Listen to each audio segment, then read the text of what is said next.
నిశ్శబ్దంగా సాగుతోన్న తరుణం శ్రీరామచంద్రుని సారథ్యంలో వానర సైన్యంతో విజృంభిస్తూ లక్ష్మణస్వామి తనతో పోరాటం చేస్తున్న రావణుడి కుమారుడు ఇంద్రజిత్ తలని బాణంతో ఒక్క వేటుతో వేరు చేశాడు.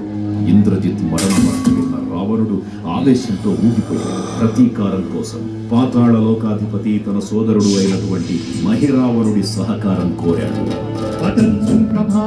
సాయంత్రమీ రామ సంకీర్తనలు చేసి నీరు వర్ణించి నీ మీద లేదండ నీ మూర్తి గావించి నీ సుందరం పెంచి నీ దాసదా సుందరై రామ భక్తుండనై నిన్నే గొల్చెదన్ నీ కటాక్షంబునం చూచితే వేడుకలు చేసితే నాను రావించితే నన్ను రక్షించితే. తంత్ర విద్యలో ఆరితేరిన మహిరావణుడి దాడి గురించి విభీషణుడి ద్వారా ముందుగా తెలుసుకున్న హనుమంతుల వారు తన ప్రభువుల విశ్రాంతి మందిరానికి కాపలా ఉండగా ఆ దుష్టుడు లోపలికి ప్రవేశించడానికి పలు ప్రయత్నాలు చేసి చివరికి మాయోపాయంతో విభీషణుడి రూపం ధరించి మందిరంలోకి ప్రవేశిస్తాడు. నిద్రిస్తున్న రామలక్ష్మణులను అపహరించి పాతాళలోకానికి తీసుకుని పోతాడు. అంజనాదేవి గర్భాన్మయాదేవ నిన్నెంత వాడన్ దయాశాలి వై చూచియుందాతవై దృష్టికరం నిల్చియున్ తొల్లి సుగ్రీవకున్ మంత్రి వై స్వామి కార్యార్థమై ఏగి శ్రీరామ సౌమిత్రులను చూచి వారిని విచారించి సర్వేసు పూజించి ఎవ్వారు చెంబంటు గావించి వారిని సంపించి కాకుసతిలకున్ కృపాకృతి వీక్షించి కిష్కింధకే తెంచి శ్రీరామ కార్యార్థమై లంకకే తెంచియున్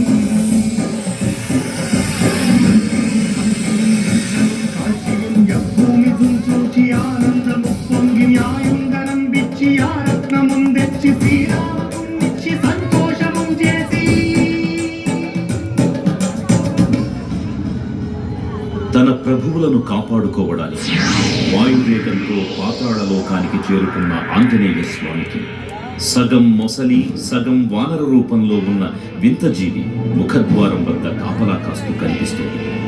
ఆ జీవి మకరధ్వజుడు అనే తన పుత్రుడని మహాసముద్రాన్ని దాటుతుండగా నీటిలో పడ్డ తన వేదవిందుడు ఒక మొసలి గ్రహించడం వల్ల జన్మించాడని తెలుసుకొని ఆశ్చర్యపోతారు హనుమంతుల వారు. తన పుత్రుడిని యుద్ధంలో ఓడించి పాతాళ లోకంలోకి ప్రవేశిస్తారు.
పాతాళలోకంలో అడుగుపెట్టిన పవనపుత్రుడు మహిరావణ మరియు అహిరావణ సోదరులతో భీకరతో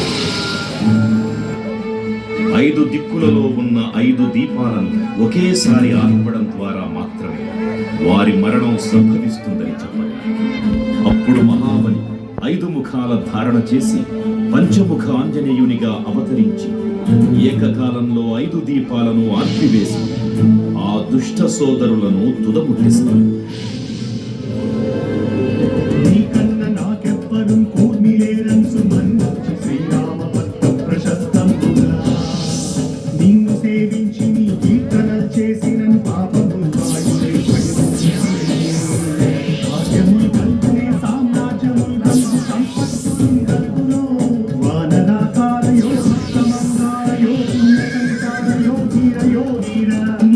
సమస్తం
ఓ ఆంజనేయ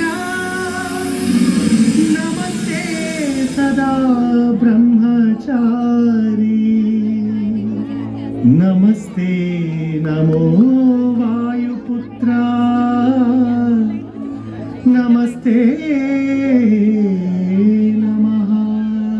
తూర్పు దిక్కున చూసే శ్రీ హనుమాన్ ముఖం సర్వ పాపాలను హరించేదిగా, దక్షిణ దిక్కున చూసే శ్రీ నరసింహుని ముఖం శత్రుభయాన్ని పోగొట్టి విజయం చేకూర్చేదిగా, పశ్చిమ దిక్కుని చూసే శ్రీ గరుడ ముఖం భూత ప్రేత తాంత్రిక భయాలను పోగొట్టేదిగా, ఉత్తర దిక్కు వైపు చూసే శ్రీ వరాహ ముఖం గ్రహదోషాలను త్రింపజేసి అష్టైశ్వర్యాలను అందించేదిగా, ఆకాశం వైపు చూసే శ్రీ హయగ్రీవ ముఖం విజ్ఞానాన్ని, విజయాన్ని, ఉత్తమ జీవిత భాగస్వామిని అందించేదిగా పురాణాలు చెబుతున్నాయి.